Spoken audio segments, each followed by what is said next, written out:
call us to order. This is the Healthcare District Hospital Corporation Finance and Audit Committee, Tuesday, April 29th, 2025. Will you please take roll call? Yes. I shall start with the obvious, not named Director Pimentel, who is absent today, so Director Gallagher will be chairing the meeting. Director Gallagher is present. Julie Peterson, present. Max Ranges. Jessica Dixon, present. All right, thank you very much. Is there any public online? Of our staff members on. Okay. Was there any public comment on items not on the agenda? Online. Thank you very much. Closed public comment. Comment from committee members. I would just like to make an introduction.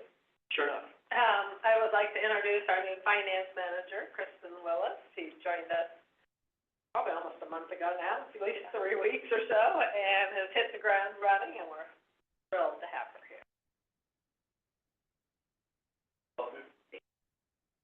On the consent agenda, these need to get pushed to May due to lack of Dr. Pimentel, the director of Pimentel's absence. Moving on to the discussion items, take a look at my script here.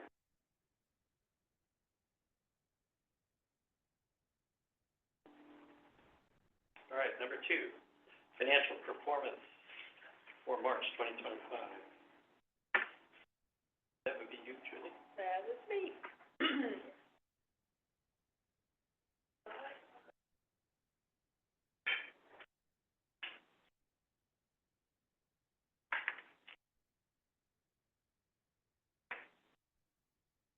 Okay, so the month of March,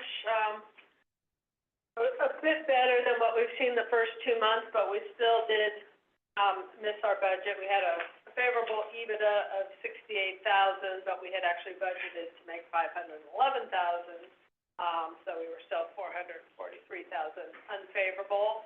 And primarily, net patient revenue was the contributor. We were down almost $3 million in revenue, and as we look at the other slides, I can point you to things in volume, things in payer mix, and things in missing initiatives that have contributed to that.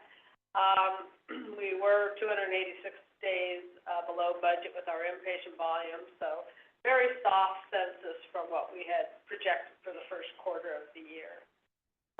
The expense side is favorable. We're $1.2 million favorable, so we are seeing, some flexing in staffing, some reduced supply expenses, but, unfortunately, you can never, kind of at our size, really flex adequately when your volumes are that far off of budget. Our other category, which is where we budget for provider fees for the QOF payments, our budget does have some very high-level estimates for QOF 9. QOF 9 has recently been released. It hasn't been approved. It'll go through lots of scrutiny with CMS, but some of the favorability we have in there and some of the unfavorability, it is a contributor on the net revenue side, is the fact that QOF 9 is we're not incurring the expenses yet for QOF 9, which shows up in our other expense category. Next.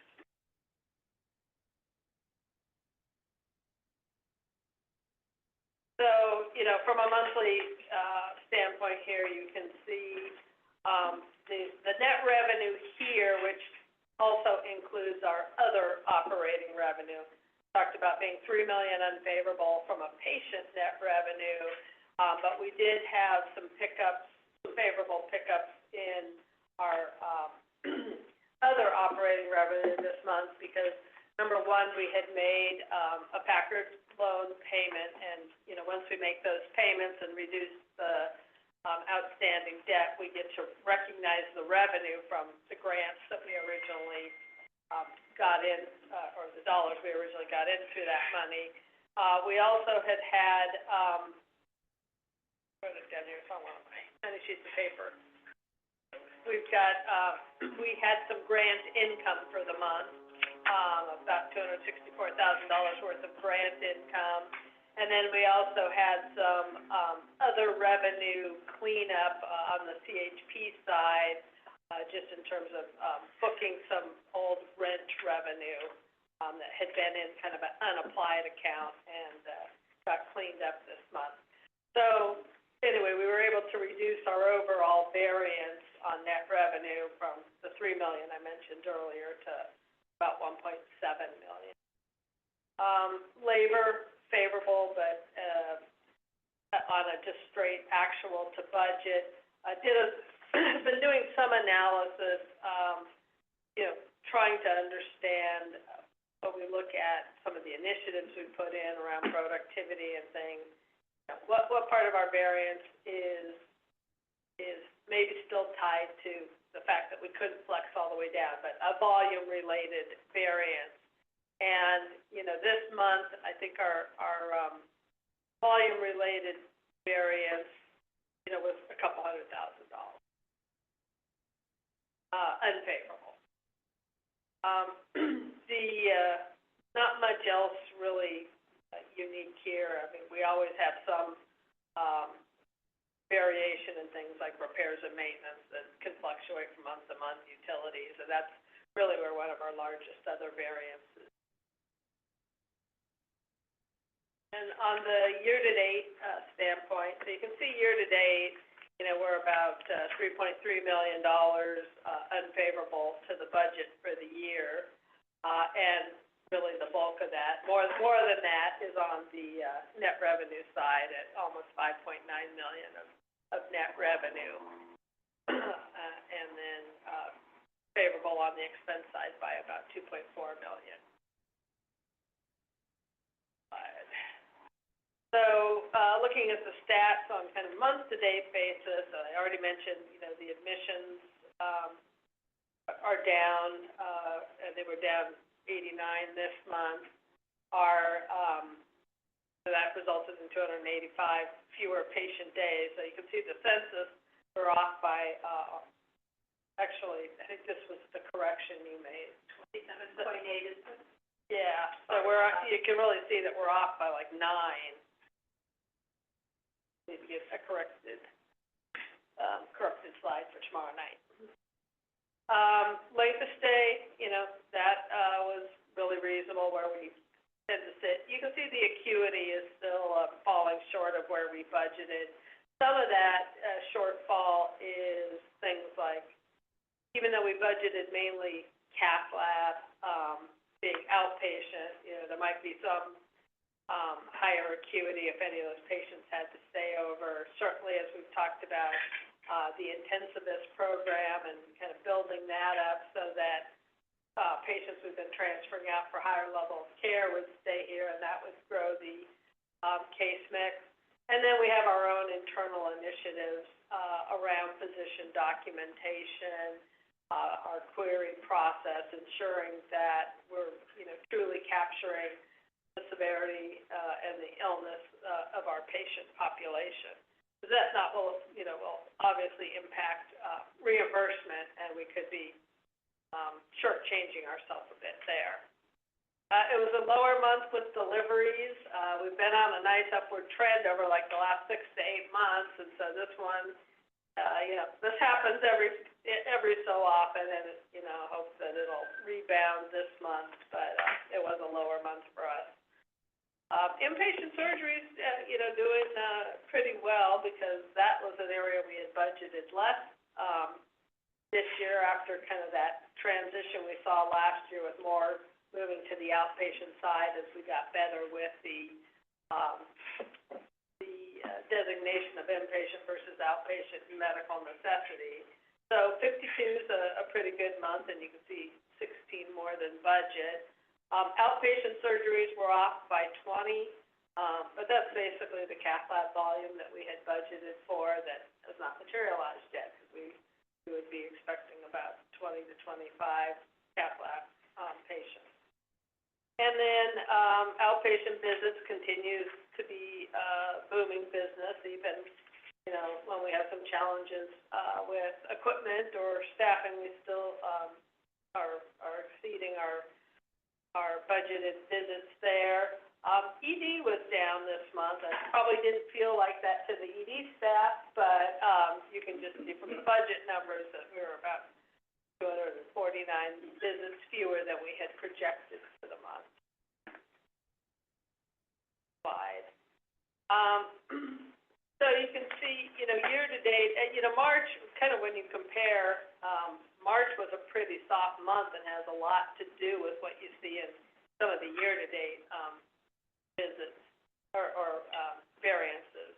So, you know, probably the highlights are that we're 23 inpatient surgeries better than budget and 95 fewer outpatient surgeries. Again, a significant portion of that 95 would be the cath lab. Next slide. Here's admissions. You know, looking month over month, it's really a pretty flat story. I mean, March is down, but, you know, kind of within reason. If you think of, you know, probably plus or minus 25 or so being our range of variances, that's kind of right where we are. We're just on the low side in March. Case mix, you know, this is, you know, probably one of our largest opportunities because I think it speaks to the physician documentation, as it speaks to us having the right staff, provider staff on board so that we can keep higher levels care patients, as it speaks to our abilities to really query the physicians and have you know, good queries going out, good answers coming in, our ability to properly code it at the, you know, highest possible DRG and improve some of our reimbursement. Because I would guess that if you talk to most of the providers and clinical staff, you know, they aren't going to say, yeah, patients aren't as sick anymore. You know, I think it's, you know, we've just got a little bit of degradation there. We've had a lot of change and a lot of, I think it opens up some opportunities. Next slide, average daily census. You know, we've kind of already touched on this in the stats, but really kind of very soft. First quarter, you know, you usually think of coming out of the flu season, coming out of the winter. This just seems, you know, even, you know, kind of comparing to where we were, you know, unfortunately, I can only have last March, but if you looked, you know, I know last year's February ADC was high. So it's been, we haven't seen much of that pick up in April either. It's just been very low census, yeah. Okay, on the outpatient and ED visits, orange being your ED visits and blue being the non-ED visits. You know, orange, it is slight downward orange trend line, not super sharp, but down a bit, and the blue is even slighter, but slightly upward trend. But yeah, 3,600 on the non-outpatient visits is a pretty solid month for us. One of the higher months that we've seen in the last 12 months. Here's the deliveries that we talked about before. We had, you know, really almost for a full year had an upward trend. So hopefully March is our anomaly, and then we'll kind of get back on the delivery bandwagon. From total surgeries, we've talked about that as well, that inpatient surgeries, we are seeing, you know, fairly averaging roughly the same numbers month over month, you know, give or take 10, but March was a stronger month for us. And, you know, outpatient has been pretty solid. We've had stronger months, but when we think about what we budgeted and what we planned for, and, you know, without the cath lab, we really are pretty much doing what we had kind of anticipated doing. I think we probably, and I haven't really gotten into the details, but we have probably do have a little bit more variation in the types of cases that we're doing, as we've had, some physician turnover, and, I think, that's an area for us to continue drilling down into. We do a little bit, but just so that we understand, some cases reimburse better, some cases have more expensive supply costs and implant costs, and those are all factors in the overall financial performance and understanding that a little bit better. And then on the payer mix, inpatient payer mix, commercial was up, about 1.5 points from last month. Not our strongest month, but, heading in the right direction. And hopefully as we see nice weather coming and see the summer and spring coming, brings out more tourists and people. Not that we want them to get hurt when they're enjoying our beautiful area, but, we do tend to pick up some visits there. We were lower inpatient volume this month as a percentage from the Alliance, and Medicare was up about 2.5 points. So, okay for an inpatient payer mix month. And then on the outpatient side, we rarely see this have, really significant movement, and I'd say the kind of same thing for this month. Almost 23% on the commercial, which is a pretty good month. Our high is usually somewhere in the high 24%, so almost hitting 23 is headed in the right direction. And then down a little bit on the Alliance, we were just under 47% there, and most of the pickup was in Medicare fee-for-service. With that, I will take any questions.